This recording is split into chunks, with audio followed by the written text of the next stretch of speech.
माननीय वित्त मंत्री Shrimati Nirmala Sitharaman ji. Item number one. Item number one. Sir, with your permission, I rise to lay on the table a copy each of the following papers, Hindi and English versions, under Article 281 of the Constitution, Report for 2026 to 2031, Volume 1, Main Report of the 16th Finance Commission. 2. Report for 2026-2031, Volume 2, Annexures of the 16th Finance Commission.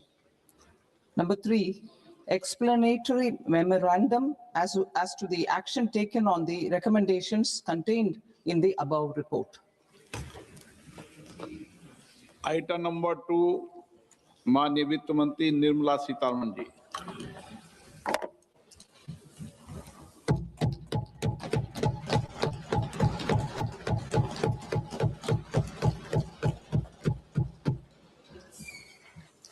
Honorable Speaker, sir, on the sacred occasion of Magh Purnima and the birth anniversary of Guru Ravidas, I present the budget for the year 2026-2027.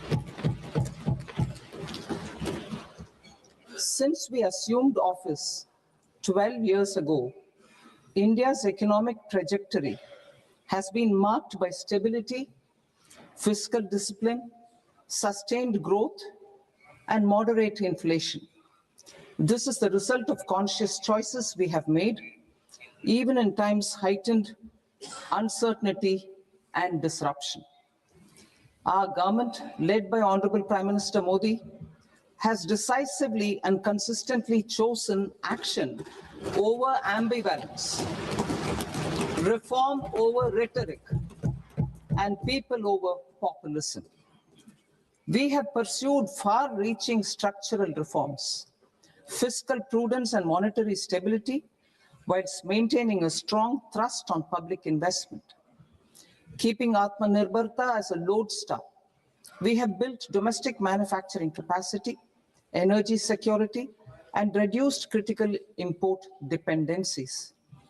Simultaneously, we have ensured that citizens benefit from every action of the government, undertaking reforms to support employment generation, agricultural productivity, household purchasing power, and universal services to people.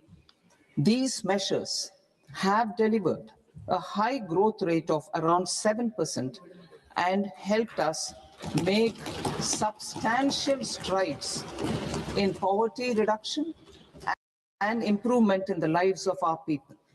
Today, we face an external environment in which trade and multilateralism are imperiled and access to resources and supply chains are disrupted.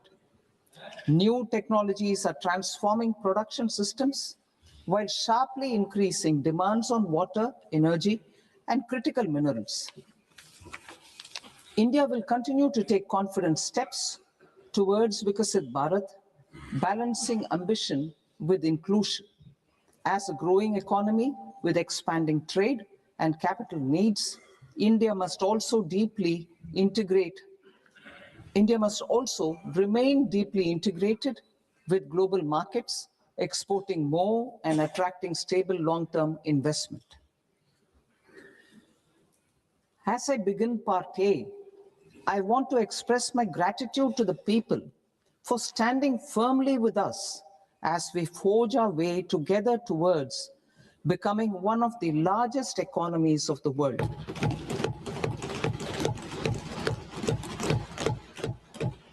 Our aim is to transform aspiration into achievement and potential into performance as we ensure that the dividends of growth reach every farmer, the scheduled caste, the scheduled tribes, the nomads, the youth, the poor, and the women. In Viksit Bharat Young Leaders Dialogue 2026, several innovative ideas were shared with our Prime Minister, which have inspired many of the proposals making this a unique Yuva Shakti-driven budget. Our government's sankalp is to focus on our poor, underprivileged, and the disadvantaged. To deliver on this sankalp, and given that this is the first budget prepared in Kartavya Bhavan, we are inspired by three Kartavya. Our first Kartavya is to accelerate and sustain economic growth by enhancing productivity and competitiveness and building resilience to volatile global dynamics. Our second Kartavya is to fulfill aspirations of our people and build their capacity, making them strong partners in India's path to prosperity. Our third Kartavya, aligned with our vision of Sabka Saath, Sabka Vikas, is to ensure that every family, community, region, and sector has access to resources, amenities, and opportunities for meaningful participation. This threefold approach requires a supportive ecosystem. The first requirement is to sustain the momentum of structural reforms, continuous, adaptive, and forward-looking. Second, a robust and resilient financial sector is central to mobilizing savings, allocating capital efficiently, and managing risks. Third, cutting-edge technologies, including AI applications, can serve us as force multipliers for better governance. Reform Express. Our government has undertaken comprehensive reforms towards creating employment, boosting productivity, and accelerating growth. After the Prime Minister's announcement on Independence Day in 2025, over 350 reforms have been rolled out. This includes GST simplification, notification of labor codes, and rationalization of mandatory quality control orders. High-level committees have been formed, and in parallel, the central government is working with the state governments on deregulation and reducing compliance requirements. The Reform Express is well on its way and will maintain its momentum to help us fulfill our Kartavya. I now move to specific proposals. Under our first Kartavya, to accelerate and sustain economic growth, I propose interventions in 6 areas. 1, scaling up manufacturing in 7 strategic and frontier sectors. 2, rejuvenating legacy industrial sectors. 3, creating champion MSMEs. 4, delivering a powerful push for infrastructure. 5, ensuring long-term security and stability. And 6, developing city economic regions. Scaling up of manufacturing in 7 strategic and frontier sectors. Biopharma Shakti, meaning biopharma strategy for health advancement through knowledge, technology, and innovation. India's disease burden is observed to be shifting towards non-communicable diseases like diabetes, cancer, and autoimmune disorders. Biologic medicines are key to longevity and quality of life at affordable costs. To develop India as a global biopharma manufacturing hub,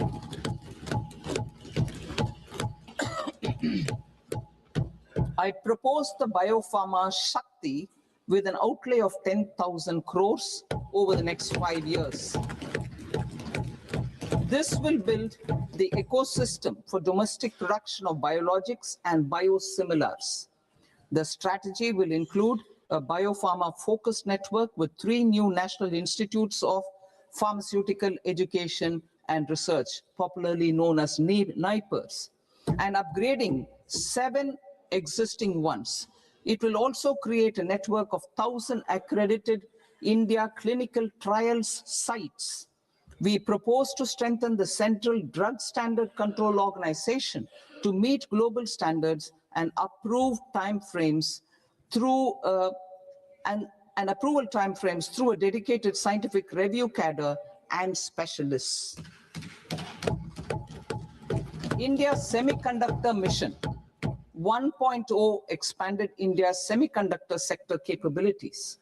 Building on this, we will launch ISM 2.0 to produce equipment and materials, design full stack Indian IP, and fortify supply chains. We will also focus on industry-led research and training centers to develop technology and skilled workforce. The Electronics Components Manufacturing Scheme, launched in April 2025 with an outlay of 22,919 crores, already has investment commitments at double the targets. We propose to increase the outlay to 40,000 crores to capitalize on this momentum.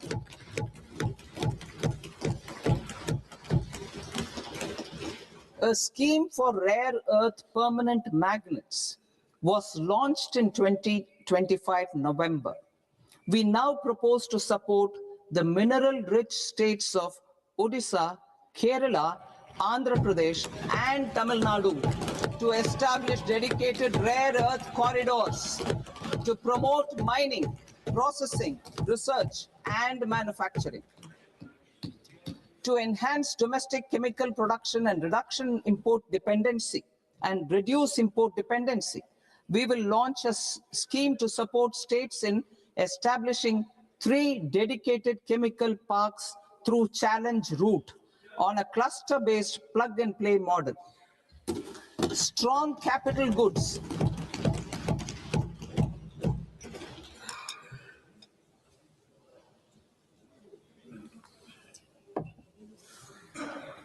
Strong capital goods capability is the determinant of productivity and quality across different sectors.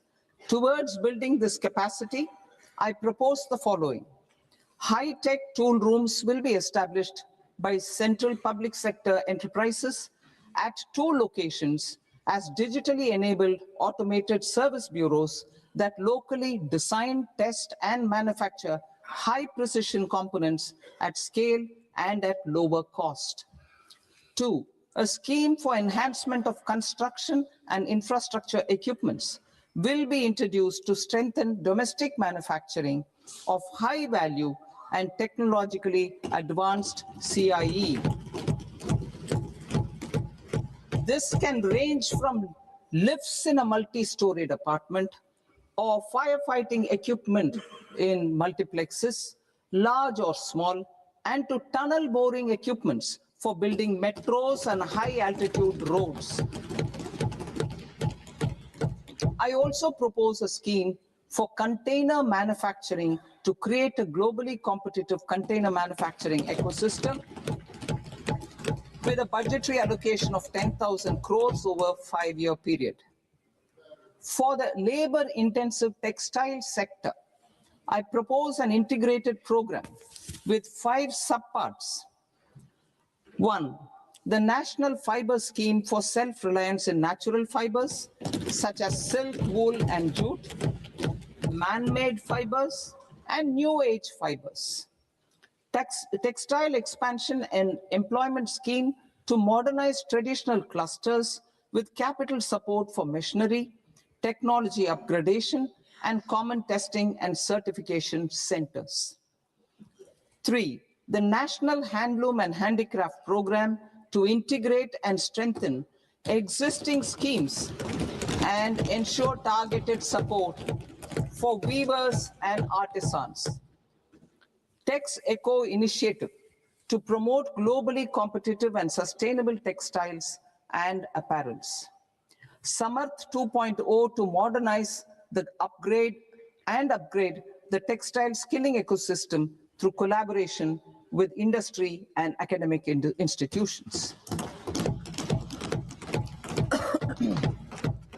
Further, I propose to set up a mega textile parks in challenge mode. They can also focus on bringing value addition to technical textiles. I propose to launch the Mahatma Gandhi Gram Swaraj initiative to strengthen khadi, handloom, and handicrafts. This will help in global market linkage and branding. It will streamline and support training, skilling, quality of process, and production. This will benefit our weavers, village industries, one district, one product, ODOP initiative, and also our rural youth.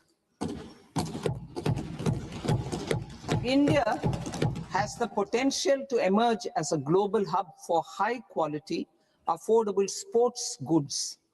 I propose a dedicated initiative for sports goods that will promote manufacturing, research, and innovation in equipment design, as well as material sciences.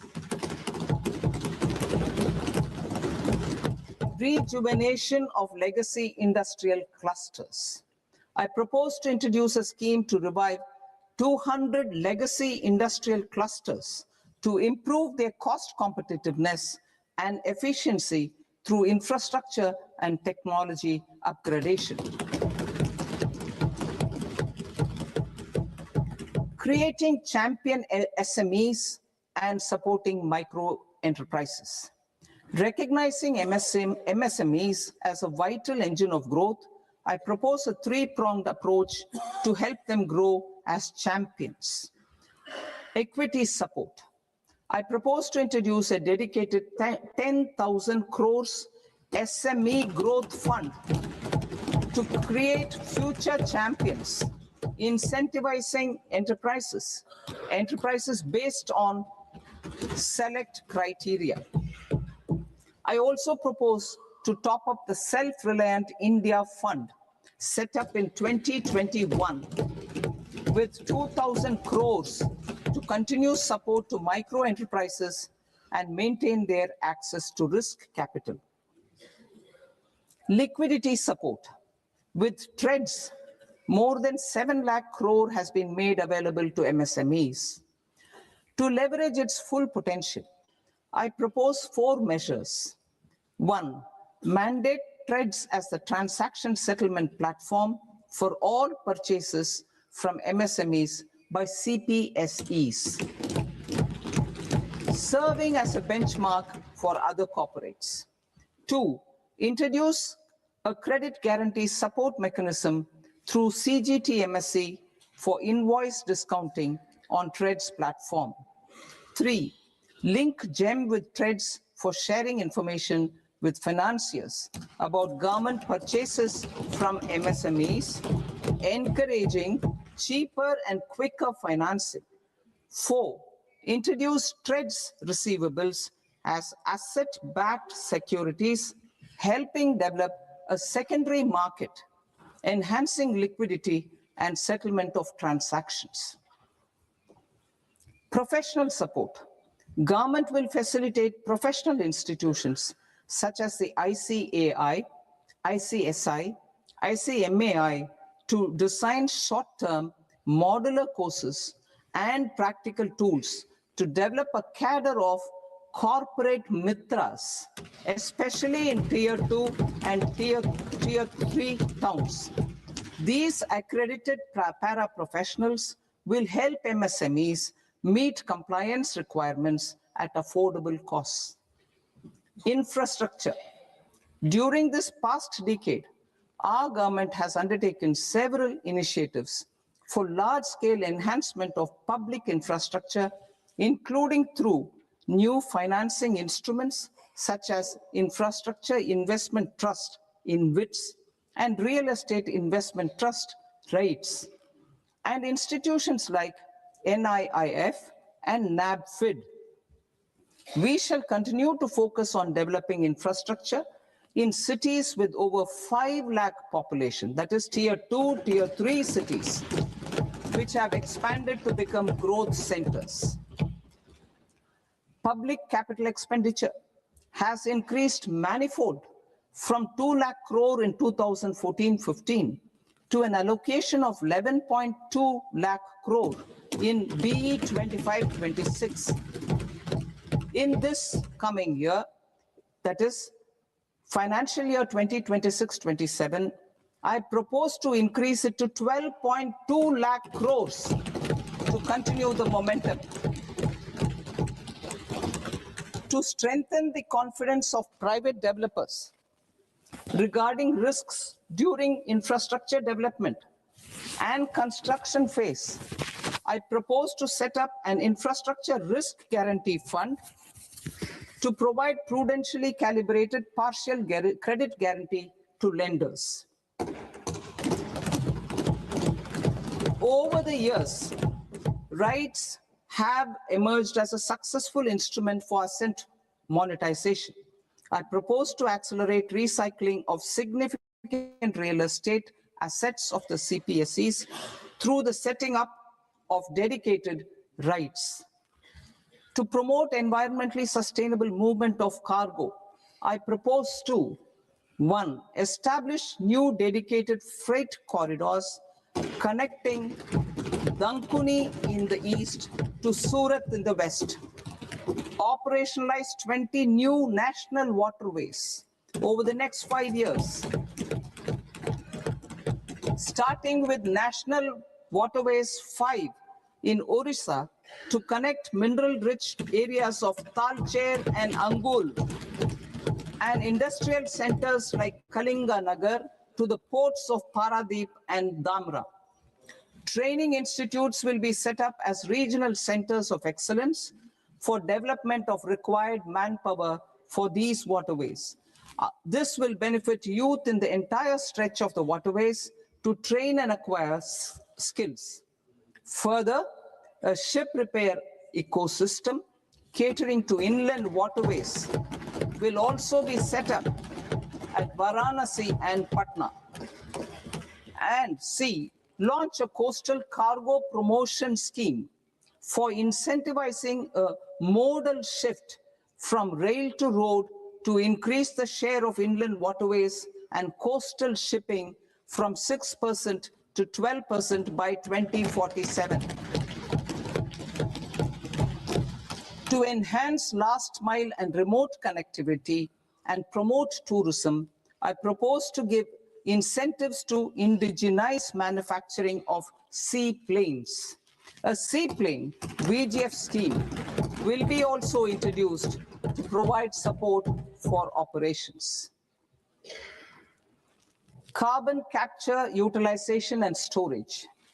Aligning with the roadmap launched in December 2025, the carbon capture, utilization and storage technologies at scale will achieve higher readiness and in end-use application across 5 industrial sectors, including power, steel, cement, refineries, and chemicals. An outlay of 20,000 crore is proposed over the next 5 years for this purpose. City economic regions. Cities are India's engines of growth, innovation, and opportunities. We shall now focus on Tier 2, Tier 3 cities, and even temple towns, which need modern infrastructure and basic amenities. This budget aims to further amplify the potential of cities to deliver the economic power of agglomerations by mapping city economic regions based on their specific growth drivers. An allocation of 5,000 crore per CER over 5 years is proposed for implementing their plans through a challenge mode with a reform cum result-based financing mechanism. In order to promote environmentally sustainable passenger systems, we will develop 7 high-speed rail corridors between cities as growth connectors, namely Mumbai to Pune, Pune to Hyderabad, Hyderabad to Bengaluru, Hyderabad to Chennai, Chennai to Bengaluru, Delhi to Varanasi, Varanasi to Siliguri.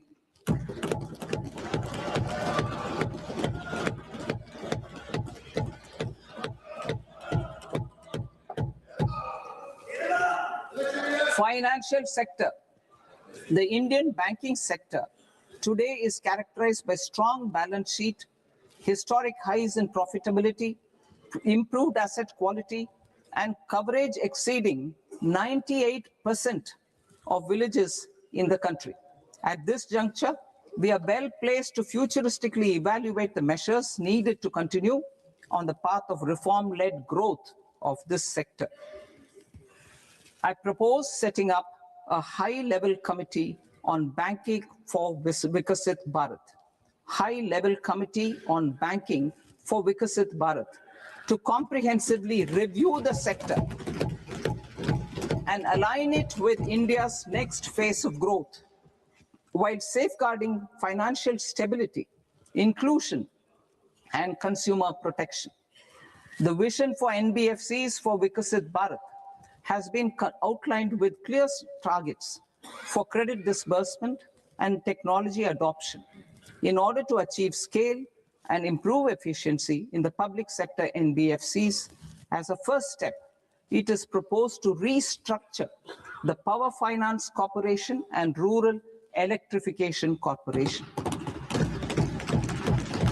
I propose a comprehensive review of the foreign exchange management non-debt instruments rules to create a more contemporary, user-friendly framework for foreign investments consistent with India's evolving economic priorities. Corporate bond market.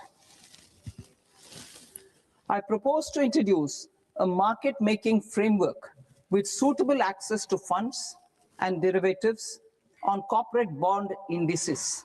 I also propose to introduce total return swaps on corporate bonds. Municipal bonds. To encourage the issuance of municipal bonds of higher value by larger cities, I propose an incentive of 100 crore rupees for a single bond issuance. 100 crore rupees for a single bond issuance of more than 1,000 crore. The current scheme under Amrit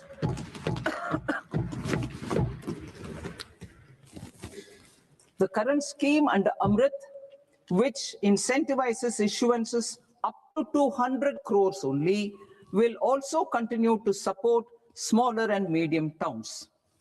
That will also continue to support the smaller and medium towns. Ease of doing business.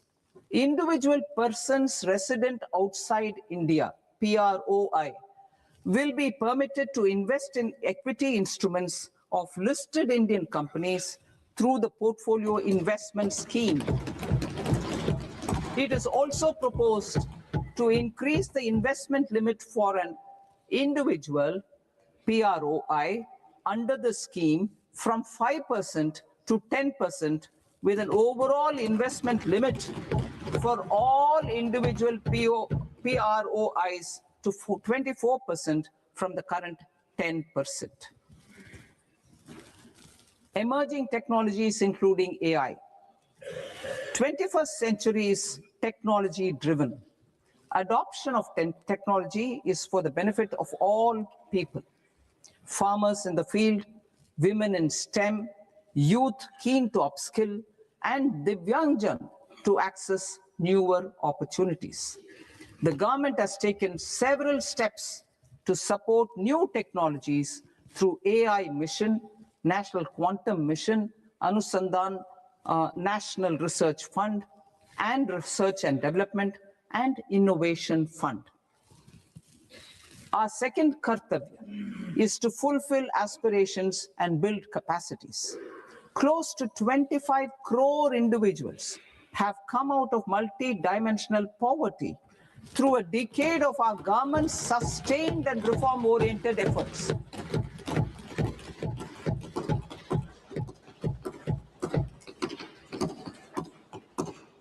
Our government has therefore decided to place a renewed emphasis on the service sector to provide a pathway to fulfilling aspirations of a youthful India with the following measures. I propose to set up a high-powered education to employment and enterprises standing committee to recommend measures that focus on services sector as a core driver of Viksit Bharat.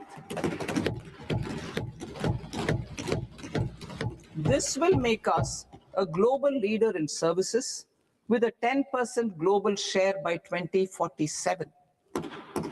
The committee will prioritize areas to optimize the potential for growth, employment, and exports. They will also assess the impact of emerging technologies, including AI, on jobs and skill requirements and propose measures thereof. To create a range of skilled career pathways, a new range of skilled career pathways for our youth, I propose interventions in the following sectors. Health. Existing institutions for allied health professionals will be upgraded and new AHP institutions established in private and government sectors. This will cover 10 selected disciplines, including optometry, radiology, anesthesia, OT technology, applied psychology, and behavioral health, and add 1 lakh AHPs over the next 5 years. A strong care system covering geriatric and allied care services will be built. A variety of NSQF-aligned programs will be developed to train multi-skilled caregivers, combining core care and allied skills such as wellness, yoga, and operation of medical assistive devices. In the coming year, 1.5 lakh caregivers will be trained.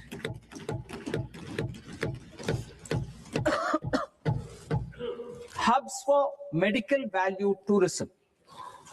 To promote India as a hub for medical tourism services, I propose to launch a scheme to support states in establishing 5 regional medical hubs in partnership with the private sector. These hubs will serve as integrated healthcare complexes that combine medical, educational, and research facilities. They will have Ayush centers, medical value tourism facilitation centers, and infrastructure for diagnostics, post-care, and rehabilitation.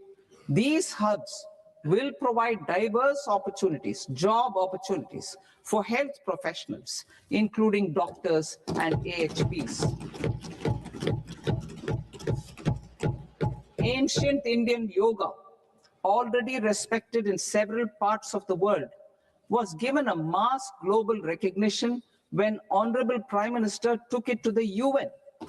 Post-COVID, Ayurveda gained a similar global acceptance and recognition.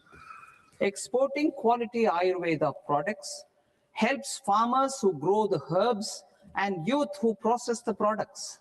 To meet growing global demand, a few more steps are being taken. I propose to, 1, set up 3 new All India Institutes of Ayurveda.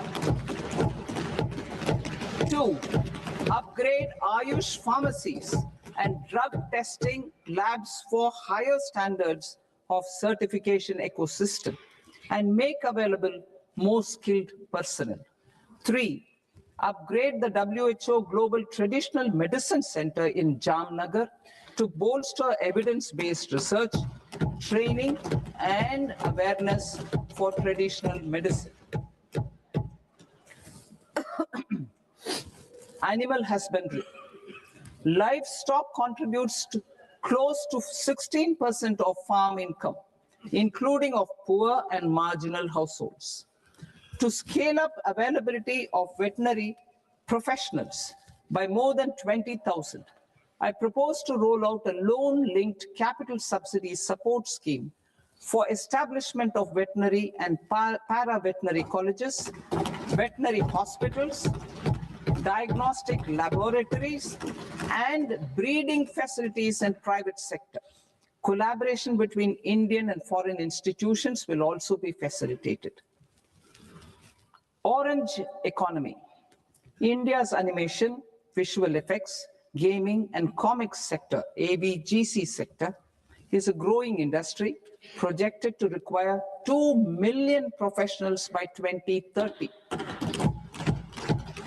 I propose to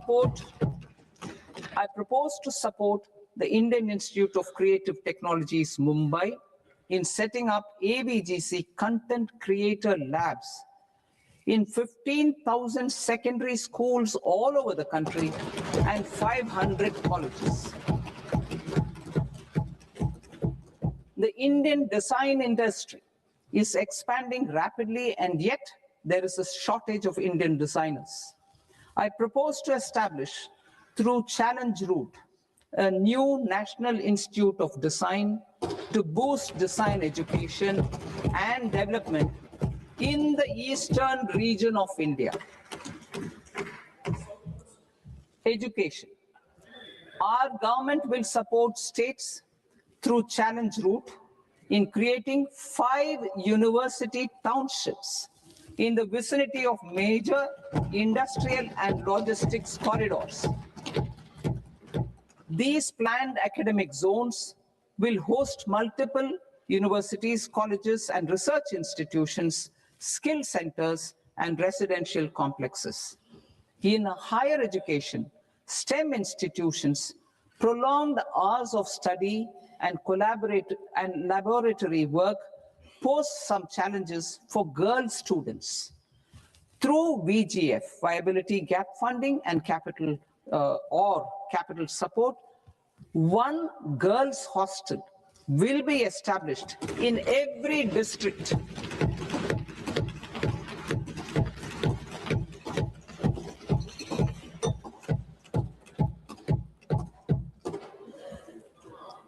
To promote astrophysics and astronomy via immersive experiences.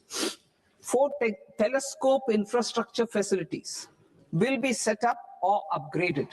The National Large Solar Telescope, the National Large Optical Infrared Telescope, the Himalayan Chandra Telescope, and the Cosmos 2 Planetarium. Tourism. The tourism sector has the potential to play a large role in the employment generation, forex earnings, and expanding the local economy.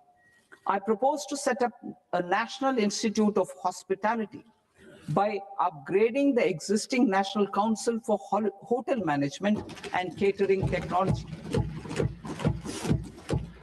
It will function as a bridge between academia, industry, and government.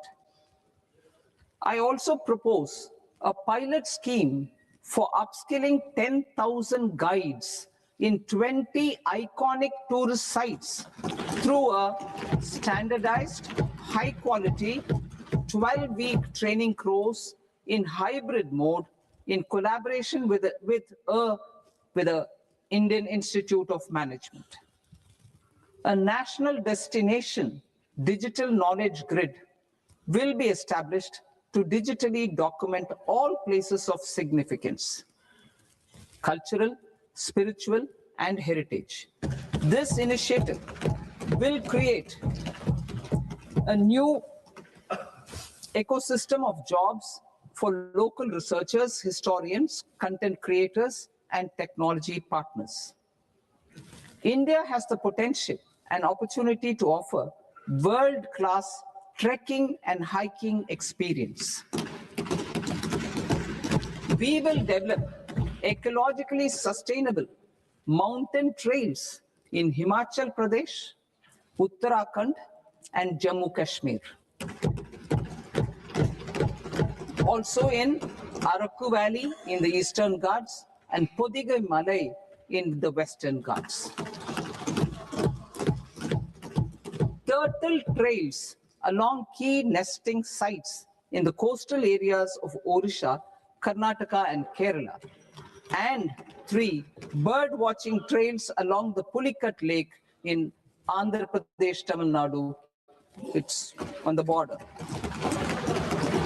Under the visionary leadership of Honorable Prime Minister, we established the International Big Cat Alliance in 2024. This year, India is hosting the first ever Global Big Cat Summit, where heads of governments and ministers from 95 range countries will deliberate on collective strategies for conservation. Heritage and culture tourism. I propose to develop 15 archaeological sites, including Lothal, Dholavira, Rakhigarhi, Adichanallur, Saranath, Hastinapur, and Leh Palace into vibrant experiential cultural destinations. Excavated landscapes will be open to the public through curated walkways. Immersive storytelling skills and technologies will be introduced to help conservation labs, interpretation centers, and guides. The sports sector provides multiple means of employment, skilling, and job opportunities. Taking forward the systematic nurturing of sports talent, which is set in motion through the Khelo India program earlier, I propose to launch a Khelo India mission to transform the sports sector over the next decade. The mission will facilitate an integrated talent development pathway supported by training centers, which are foundational, intermediate, and elite levels. B, systematic development of coaches and support staff. C, integration of sports science and technology. D, competitions and leagues to promote sports culture and provide platforms. And E, development of sports infrastructure for training and competition. Our third Kartavya aligns with our vision of Sabka Saath, Sabka Vikas towards Vikasit Bharat. This requires targeted efforts for 1, increasing farmer incomes through productivity enhancement and entrepreneurship, with special attention to small and marginal farmers. B, empowering Divyangjan through access to livelihood opportunities, training, and high-quality assistive devices. C, empowering the vulnerable to access mental health and trauma care. D, focus on the Purvodaya states and the Northeast region to accelerate development and employment opportunities. Fisheries.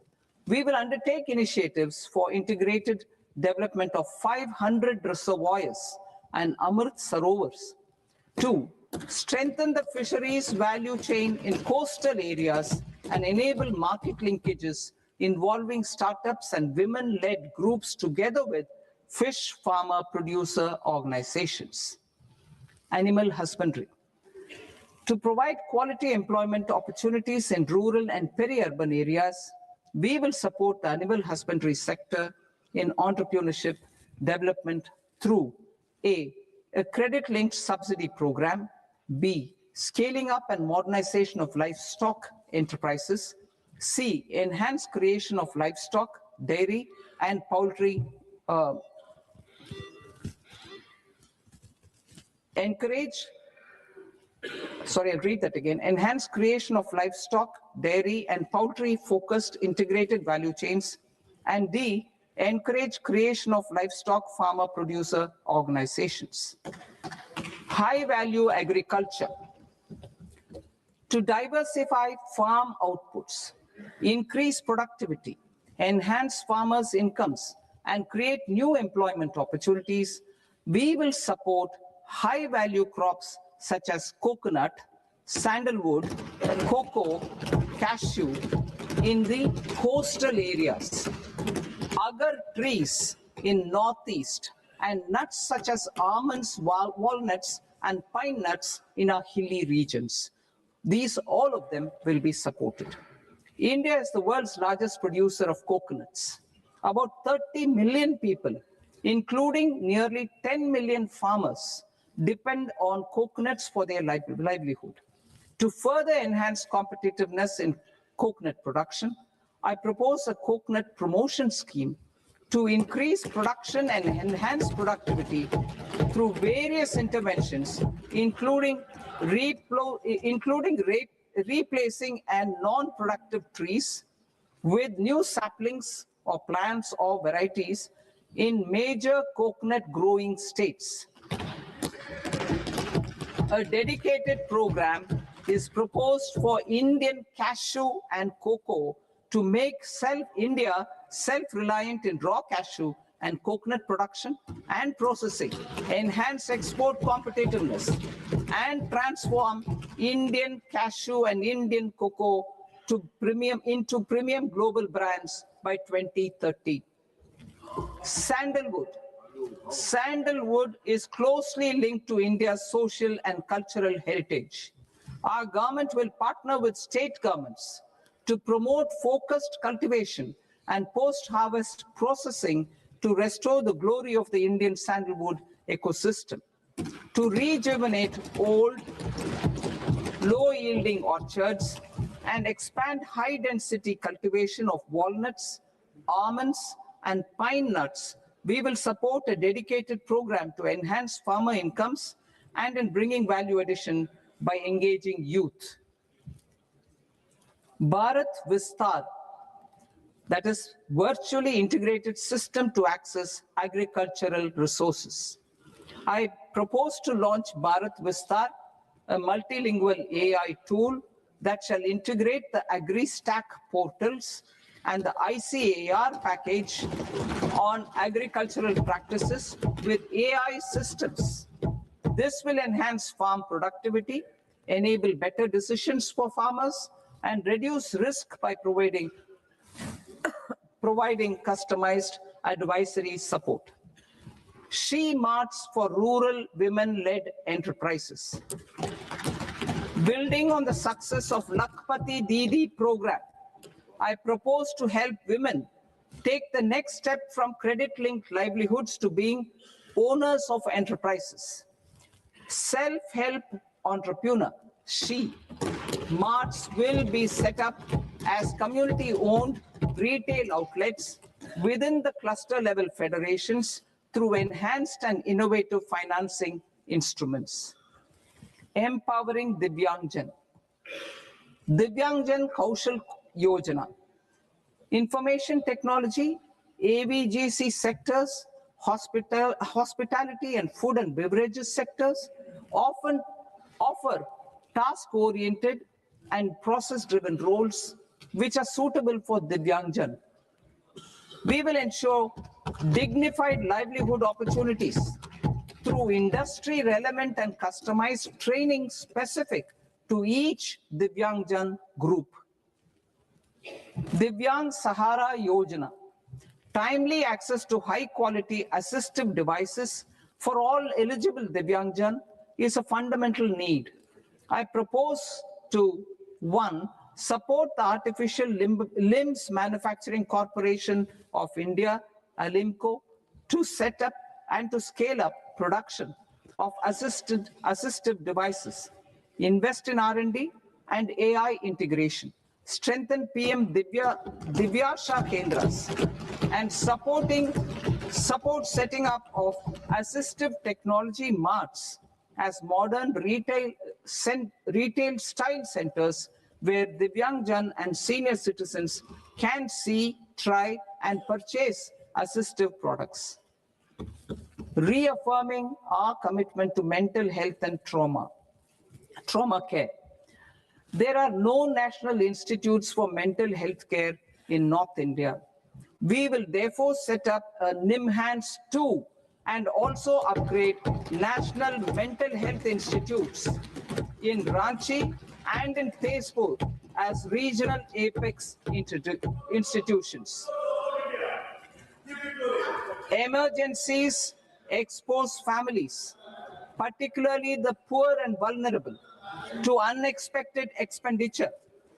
We will strengthen and increase these capacities by 50% in district hospitals by establishing emergency and trauma care centers.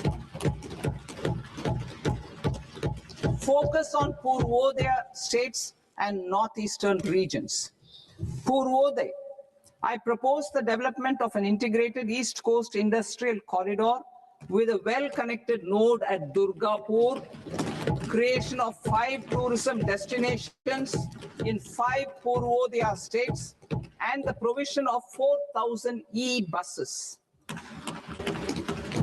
Buddhist sites in northeastern region.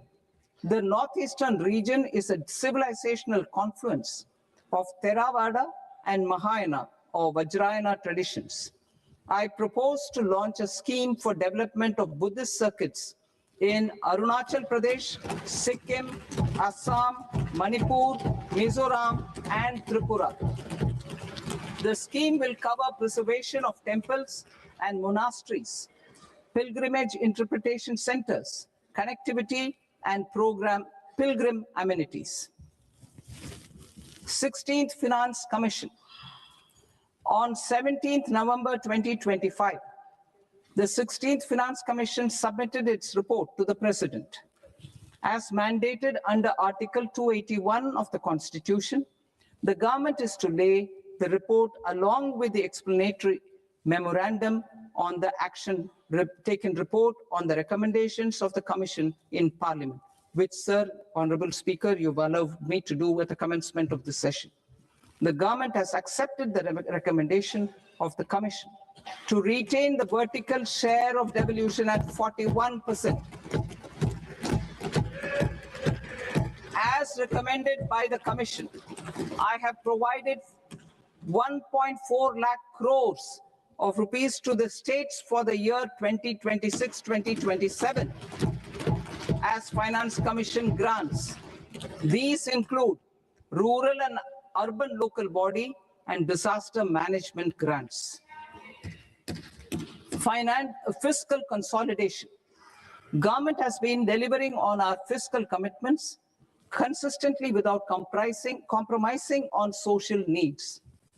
To strive towards accepted standards of fiscal management in Budget 25-26, I had indicated that the central government would target reaching a debt to GDP ratio of 50 plus or minus 1% by 2030-31.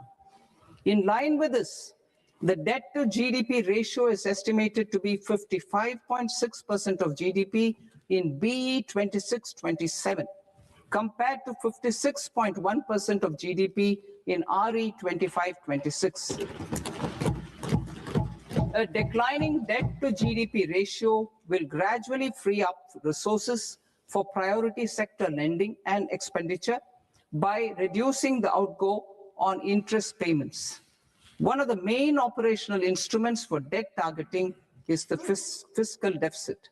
I'm happy to inform this august House that I fulfilled my commitment made in 2021-2022 to reduce fiscal deficit below 4.5% of GDP by 25-26. In RE 25-26, the fiscal deficit has been estimated at par with BE of 2025-26 at 4.4% of GDP. In line with the new fiscal prudence path of debt consolidation, the fiscal deficit in BE 26-27 is estimated to be 4.3% of the GDP.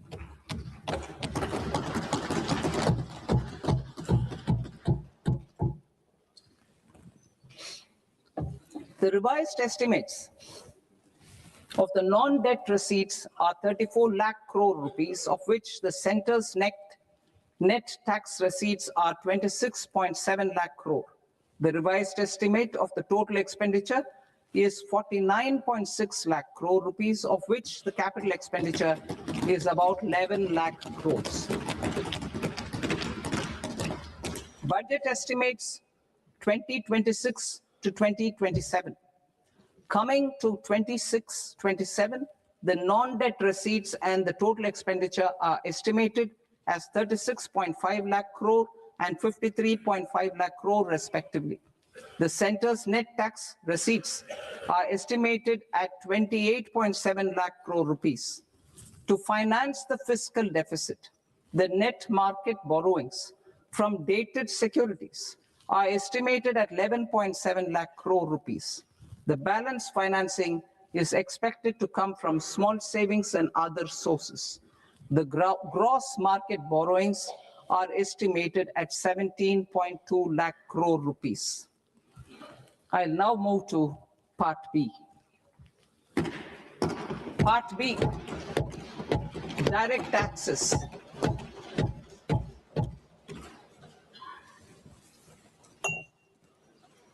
Honorable Speaker, sir, I now present my proposals on direct taxes. New Income Tax Act. In July 2024, I announced a comprehensive review of the Income Tax Act 1961. This was completed in a record time, and the Income Tax Act 2025 will come into effect from 1st April 2026. The simplified income tax rules and forms will be notified shortly, giving adequate time to taxpayers to acquaint themselves with its requirements. The forms have been redesigned such that ordinary citizens can comply without difficulty. Ease of living. I propose that any interest awarded by the Motor Accident Claims Tribunal to a natural person will be exempt from income tax, and any TDS on this account will be done away with. I propose to reduce TCS rate on the sale of overseas tour program package from the current 5% and 20% to 2% without any stipulation of amount. I propose to reduce TCS rate for pursuing education and for medical purposes under the Liberalized Remittance Scheme, popularly known as LRS, from 5% to 2%. Supply of manpower services is proposed to be specifically brought within the ambit of payment to contractors for the purpose of TDS to avoid ambiguity. Thus, TDS on these services will be at the rate of either 1% or 2% only. I propose a scheme for small taxpayers, wherein a rule-based automated process will enable obtaining a lower or nil deduction certificate instead of filing an application with the assessing officer. For the ease of taxpayer holding securities in multiple companies, I propose to enable depositories to accept Form 15G or Form 15H from the investor and provide it directly to various relevant companies. I propose to extend time available for revising returns from 31st December to up to 31st March with the payment of a nominal fee. I also propose to stagger the timeline for filing of tax returns. Individuals with ITR 1 and ITR 2 returns will continue to file till 31st July, and non-audit business cases or trusts are proposed to be allowed time till 31st August. TDS on sale of immovable property by a non-resident is proposed to be deducted and deposited through resident buyers and his or her PAN-based challan instead of requiring a TAN, which is a temporary accounting number. To address practical issues of small taxpayers like students, young professionals, tech employees, relocated NRIs, and such others, I propose to introduce a one-time 6-month foreign asset disclosure scheme for these taxpayers to disclose income or assets below a certain size. This scheme would be applicable for two categories of taxpayers, namely A, who did not disclose their overseas income or assets, and B, who disclosed their overseas income and or paid due tax but could not declare the asset acquired. For category A, the limit of undisclosed income or asset is proposed to be up to 1 crore rupees. They need to pay 30% of fair market value of asset or 30% of undisclosed income as tax and 30% as additional income tax in lieu of penalty, and would thereby get immunity from prosecution. For category B, asset value is proposed to be up to 5 crore rupees. Here, immunity from both penalty and prosecution will be available with a payment of fee of 1 lakh rupees.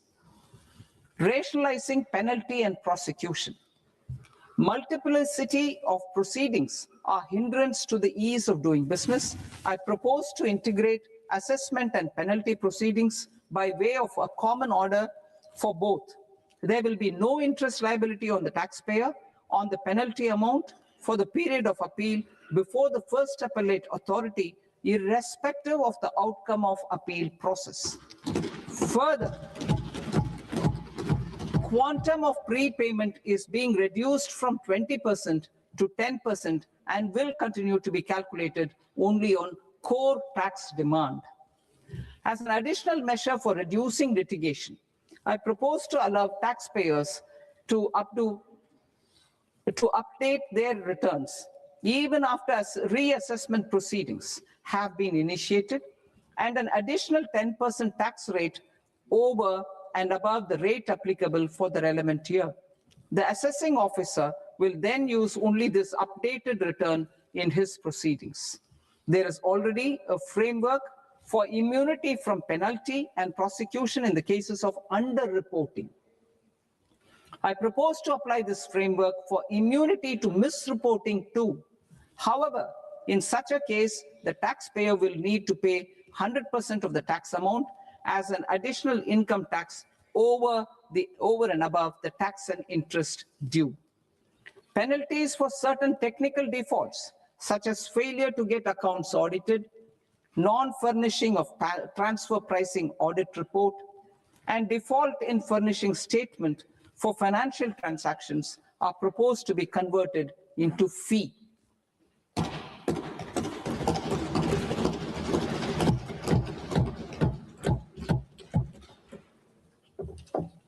I propose to rationalize prosecution framework under Income Tax Act while maintaining a careful balance for deterrence in some serious offense. Non-production of books of account and documents and requirement of TDS payment where payment is made in kind are being decriminalized. Further, minor offenses will attract fine only.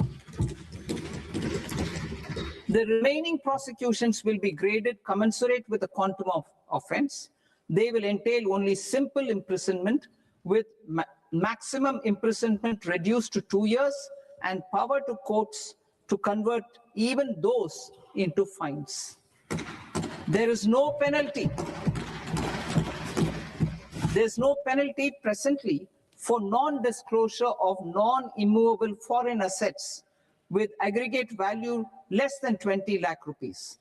I propose to also provide them with immunity from prosecution with retrospective effect from 1/10/2024.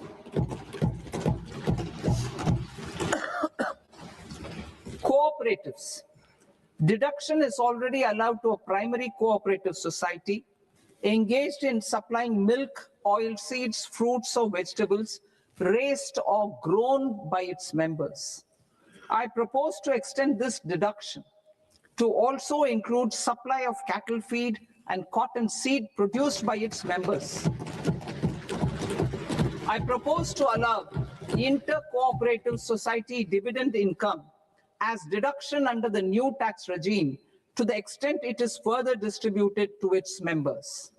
I further propose to allow exemption for a period of 3 years to dividend income received by a notified national cooperative federation on their investments made in companies up to 31/1/2026. This exemption would be allowed only for dividends further distributed to its member cooperatives. Supporting IT sector as India's growth engine. India is a global leader in software development services, IT-enabled services, knowledge process outsourcing services, and contract R&D services relating to software development. These businesses and their segments are quite interconnected with each other. All these services are proposed to be clubbed under a single category of information technology services with a common safe harbor margin of 15.5% applicable to all. The threshold for availing safe harbor for IT services is being enhanced substantially from 300 crore rupees to 2,000 crore rupees. Safe harbor for IT services shall be approved by an automated rule-driven process without any need for tax officer to examine and accept the application. Once applied by an IT services company, the same safe harbor can be continued for a period of 5 years at a stretch at its choice. For IT services companies who want to conclude advanced pricing agreement, APA, I propose to fast-track unilateral APA process for IT services and endeavor to conclude it within a period of 2 years. The period of 2 years can be extended by a further period of 6 months on taxpayers' request. I propose to extend the facility of modified returns available to the entity entering APA to its associated entities also. Attracting global business and investment.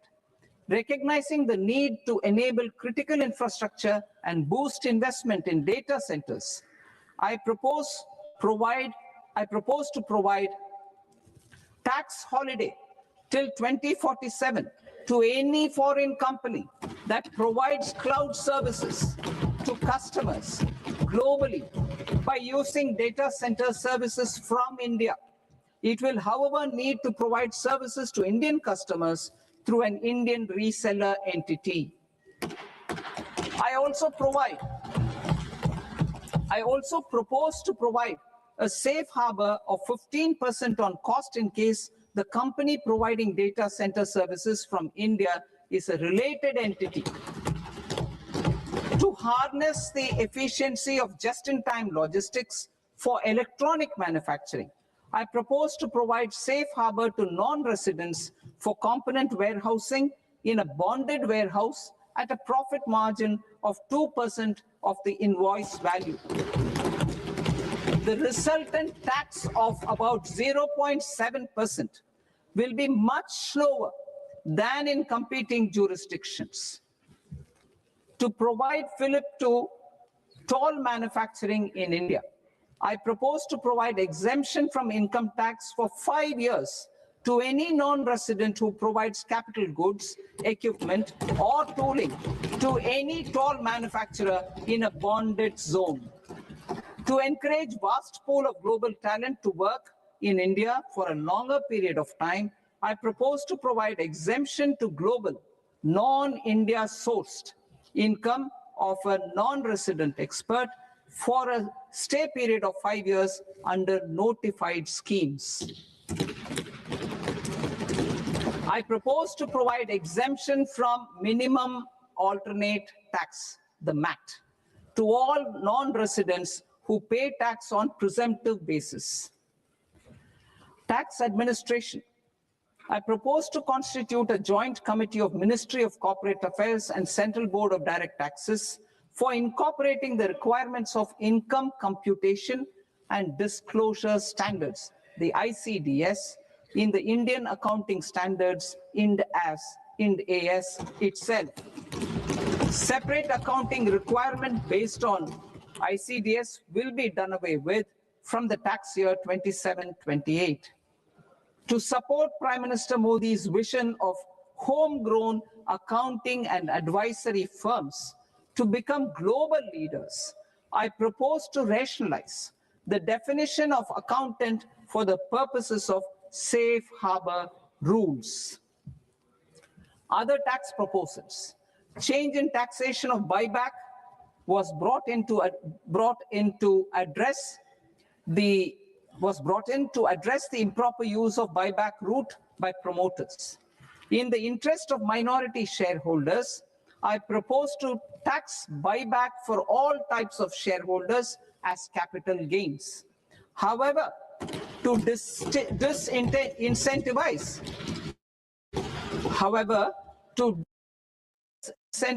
misuse of tax arbitrage, promoters will pay an additional buyback tax. This will make effective tax 22% for corporate promoters. For non-corporate promoters, the effective tax will be 30%. TCS rate for sellers of specific goods, namely alcoholic liquor, scrap, and minerals, will be rationalized to 2%, and that on tendu leaves will be reduced from 5% to 2%. I propose to raise the STT on futures to 0.05% from the present 0.02%. STT on options premium and exercise of options are both proposed to be raised to 0.15% from the present rate of 0.1% and 0.125% respectively. We reformed the taxation landscape for corporates in 2019 by providing them a simplified regime with lower tax rate so that they could productively focus on business rather than on claim of deductions and exemptions. To encourage companies to shift to the new regime, set off of brought forward MAT credit, minimum alternate tax credit, is proposed to be allowed to companies only in the new regime. Set off using available MAT credit is proposed to be allowed to an extent of 1/4 of the tax liability in the new regime.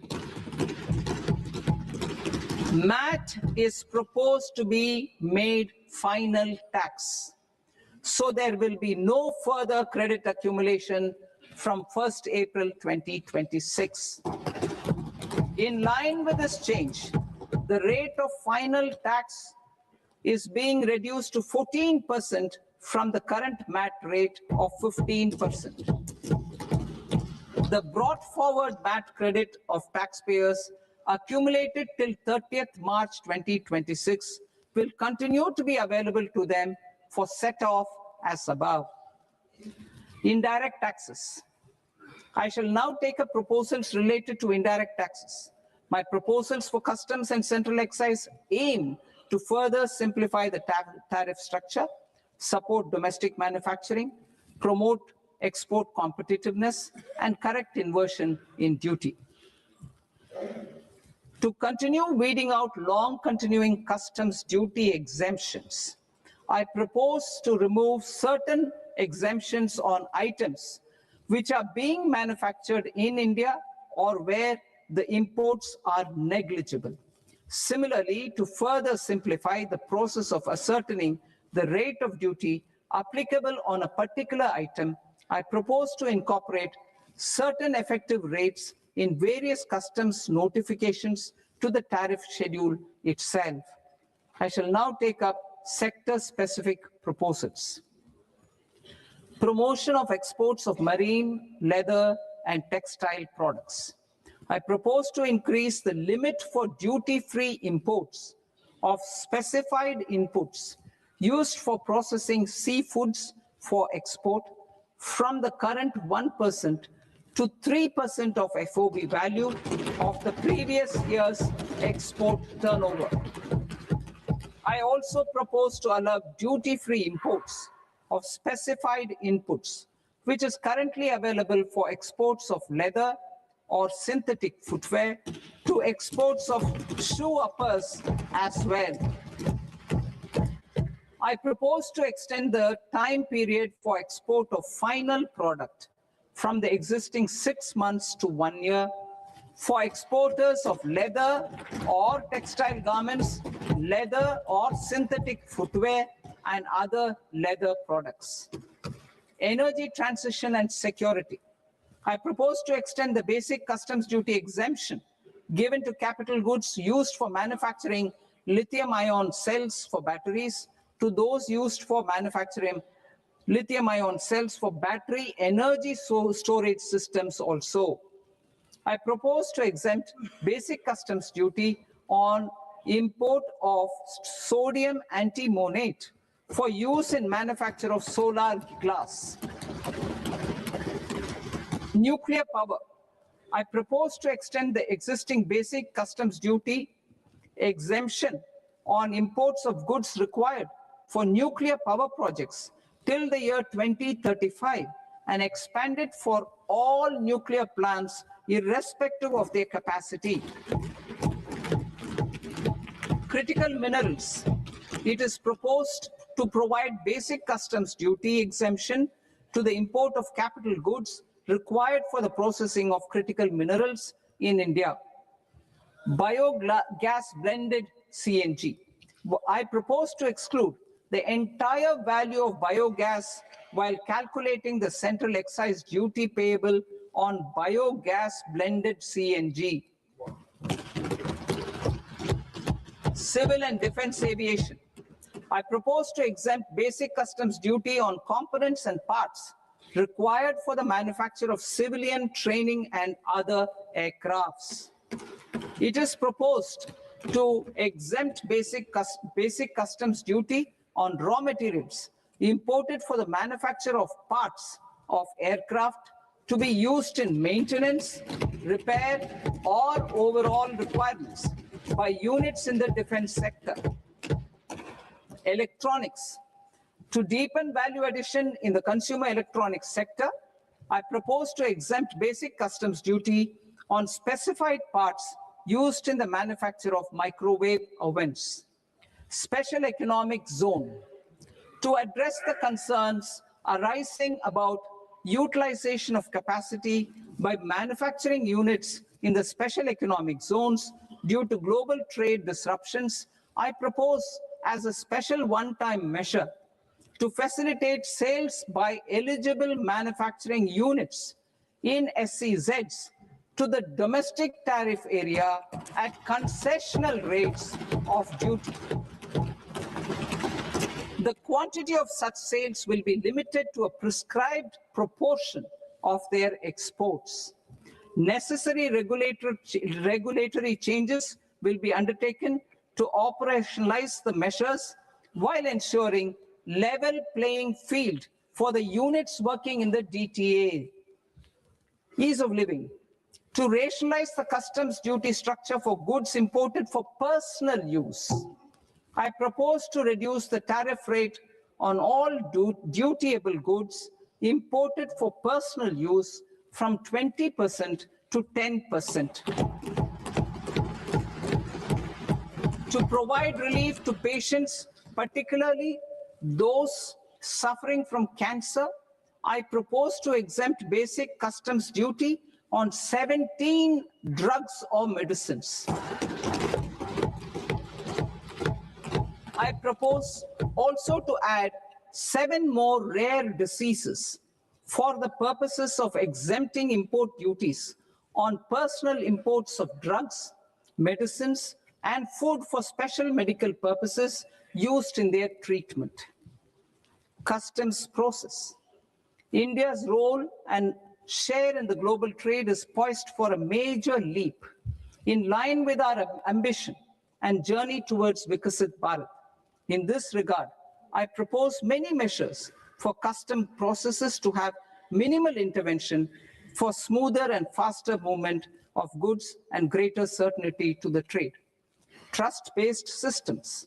I propose to enhance duty deferral period for Tier 2 and Tier 3 authorized economic operators, known as AEOs, from 15 days to 30 days. I propose to provide eligible manufacturer importers the same duty deferral facility. This should encourage them to get themselves accredited as a full-fledged Tier 3 AEO in due course. To provide greater certainty and for better business planning, I propose to extend validity period of advance ruling binding on customs from the present 3 years to 5 years. In the spirit of the whole of government approach,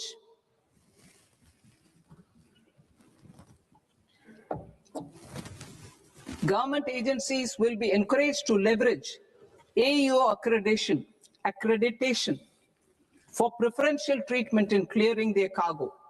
Regular importers with trusted long-standing supply chains will be recognized in the risk system so that the need for verification of their cargo every time can be minimized. Export cargo using electronic sealing. Export cargo using electronic sealing will be provided through clearance from the factory premises to the ship. For import of goods not needing any compliance, filing of bill of entry by a trusted importer and arrival of goods will automatically notify customs for completing their clearance formalities. This will enable goods to be released immediately on arrival. The customs warehouse framework will be transformed into a warehouse operator-centric system with a self-declarations, electronic tracking, and risk-based audit. These reforms will move away from the current system of officer-dependent approvals and reduce transaction delays and compliance costs. Ease of doing business. Approvals required for cargo clearance from various government agencies will be seamlessly processed through a single and interconnected digital window by the end of the financial year. Processes involved in clearance of food, drugs, plant, and animal and wildlife products, accounting for about 70% of interdicted cargo, will be operationalized on this system by April 2026 itself. For goods not having any compliance requirement, clearance will be done by customs immediately after online registration is completed by the importer, subject to the payment of duty.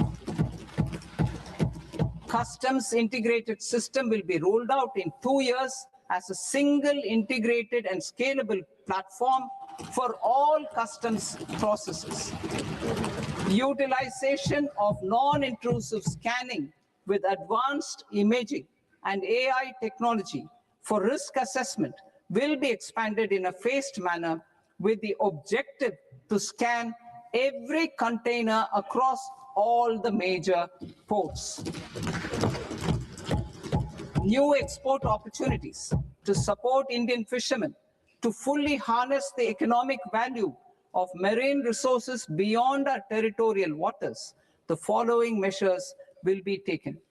A, fish catch by an Indian fishing vessel in exclusive economic zone or on the high seas will be made free of duty.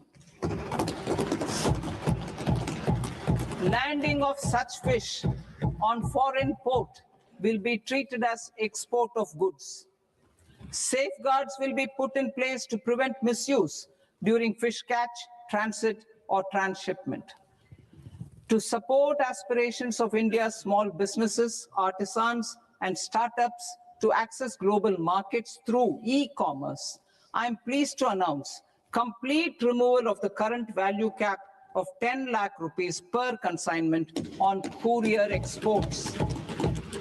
In addition, handling of rejected and returned consignments will be improved with effective use of technology for identifying such consignments. I propose to revise provisions governing baggage clearance during international travel to address genuine concerns of passengers. The revised rules will enhance duty-free allowances in line with the present-day travel realities and provide clarity in temporary carriage of goods brought in or taken out. There are honest taxpayers who are willing to settle disputes by paying all their dues, but they get deterred due to negative connotation associated with penalty. They will now be able to close cases by paying an additional amount in lieu of penalty.